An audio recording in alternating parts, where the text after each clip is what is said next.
আসসালামু আলাইকুম।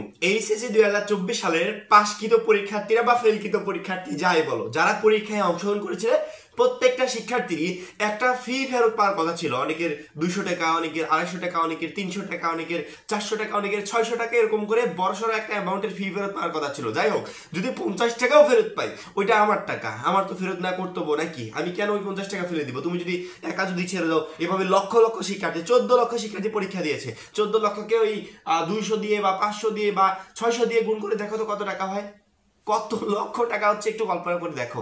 যেহেতু টাকাটা তোমার, অবশ্যই মাগবি তোমার ফেরত নিতে হবে। এই টাকাটা তুমি ফ্যামিলি থেকে নিয়েছিলে, তাদের পরিশ্রমের টাকা, অবশ্যই তুমি ফেরত নিবে। এই টাকাটা আমাদেরকে দেওয়ার কথা ছিল। পরবর্তীতে একটা ভিডিও বানিয়ে বলেছিলাম যে দিয়েছে কিনা। শিক্ষার্থী আমাকে বলেছিল না ভাই, আমাদের কলেজ কর্তৃপক্ষ এখনো দেয়নি। তুমি কি জানো অলরেডি এই টাকাটা অনেক কলেজ কর্তৃপক্ষ দিয়ে ফেলেছে। অনেকগুলো বলবো না, প্রায় কলেজ কর্তৃপক্ষ দিয়ে ফেলেছে, অনেকে এখনো দিচ্ছে। ঠিক আছে, আমার মনে হয় কারো বাদ থাকার কথা না।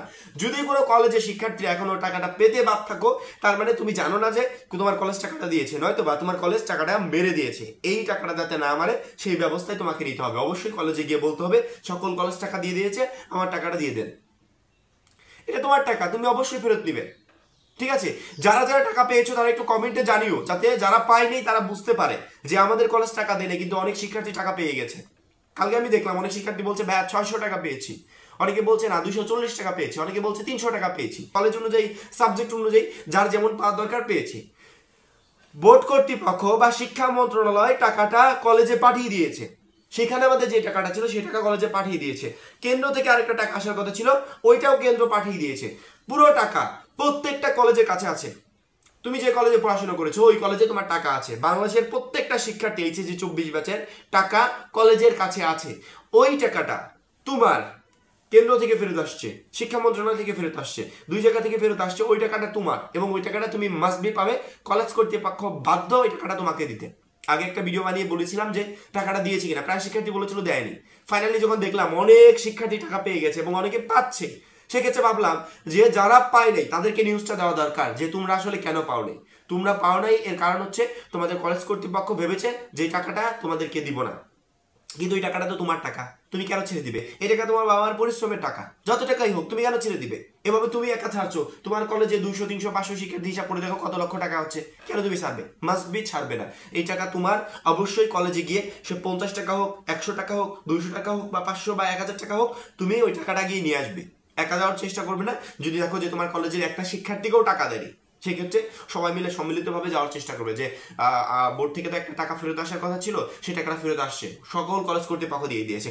এমন তো আর না যে রাজবাড়ী জেলার ভিতর মনে করো 2টা কলেজ আছে, পাংশা সরকারি কলেজ, রাজবাড়ী সরকারি কলেজ, উদাহরণ দিচ্ছি জাস্ট। এমন তো না যে পাংশা সরকারি কলেজকে বোর্ড টাকা পাঠিয়েছে, রাজবাড়ীকে টাকা পাঠায়নি, এমনটা কোনো সময় হয়? যদি টাকা পাঠায় সেক্ষেত্রে এক নাগারে প্রত্যেকটা কলেজ কর্তৃপক্ষের কাছে টাকা গেছে। তাহলে একটা কলেজ শিক্ষার্থীদেরকে টাকা দিয়ে দিচ্ছে, তোমার কলেজ কেন তোমাকে টাকা দিবে না? তোমার কলেজ বাধ্য তোমাকে টাকা দিতে, আর তুমি বাধ্য এই টাকাটা তুমি নিয়ে নিতে, কারণ এই টাকা তোমারও না, এই টাকা তোমার প্যারেন্টসের, যাদের কাছ থেকে তুমি টাকাটা নিয়ে এসে তুমি কলেজ কর্তৃপক্ষকে দিয়েছিলে তোমার রেজিস্ট্রেশনের জন্য বা আদার্স যে কোনো কাজের জন্য, পরীক্ষায় অংশগ্রহণ করার জন্য তুমি দিয়েছিলে। তাহলে এই টাকাটা আবার তুলে, যদি তোমার প্রয়োজন না হয়, তুলে হলেও তাদের কাছে ফেরত দিয়ে দিও যে যে পরীক্ষা হয়েছিল না, যে কয়টা পরীক্ষা বাদ হয়েছিল, সেই কয়টা পরীক্ষার টাকা আমরা ফেরত পেয়েছি, সেই কয়টা পরীক্ষার রেজিস্ট্রেশন ফি আমরা ফেরত পেয়েছি, এই যে নিয়ে নাও। বুঝতে পারলে? যারা এখনো টাকা পাও নাই তাদেরকে আবারও বলছি, টাকা দিয়ে দেওয়া হয়ে গেছে। অনেকে 240 টাকা পেয়েছে, অনেকে 300 পেয়েছে, অনেকে 600 টাকা পেয়েছে। টাকা দেওয়া হয়ে গেছে। যারা পাও নাই তারা অতি দ্রুত কলেজে গিয়ে যোগাযোগ করো। যোগাযোগ করলে তোমরা টাকাটা পেয়ে যাবে।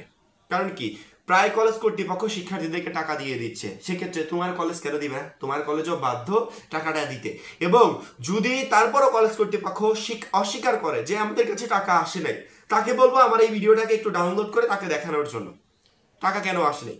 টাকা তো দিয়ে দিয়েছে, তাহলে টাকা আসবে না কেন?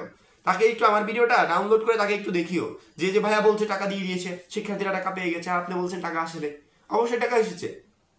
মন্ত্রণালয় কি কলেজ বেছে বেছে টাকা দিয়েছে? টাকা যখন নিয়েছে সবার টাকা একসাথে নিয়েছে, ও যখন দিয়েছে সবার টাকাও একসাথে দিয়েছে, তাহলে তুমি কেন টাকা পাবে না? যখন টাকা দেওয়ার ঘোষণা আসছিল তখনও আমরা ভিডিও বানিয়ে তোমাদেরকে জানিয়েছি, যখন টাকা পেয়েছিলে না তখনও ভিডিও বানিয়ে জানিয়েছি, এখন যখন টাকা বিতরণ হচ্ছে বা হয়ে গেছে তখনও ভিডিও বানিয়ে জানাচ্ছি শিক্ষার্থীদেরকে যে এই শিক্ষার্থীরা তোমাদের টাকার জন্য তোমরা অপেক্ষায় ছিলে, যে টাকাটা তোমরা ফেরত পেতে রেজিস্ট্রেশন ফি, ওই টাকাটা তোমার এবং ওই টাকাটা অবশ্যই মাস্ট বি তুমি পাবে। আশা করি বুঝতে পেরেছো। যারা টাকা পাও নাই অতি দ্রুত কলেজে গিয়ে যোগাযোগ করো, খুব শীঘ্রই ইনশাআল্লাহ তোমরা তোমাদের কাঙ্ক্ষিত যেই টাকাটা ফেরত এসছে বোর্ড থেকে বা কেন্দ্র থেকে, সেই টাকাটা খুব দ্রুতই তোমরা পেয়ে যাবে। এই নিউজটাই তোমাদেরকে দেওয়া ছিল।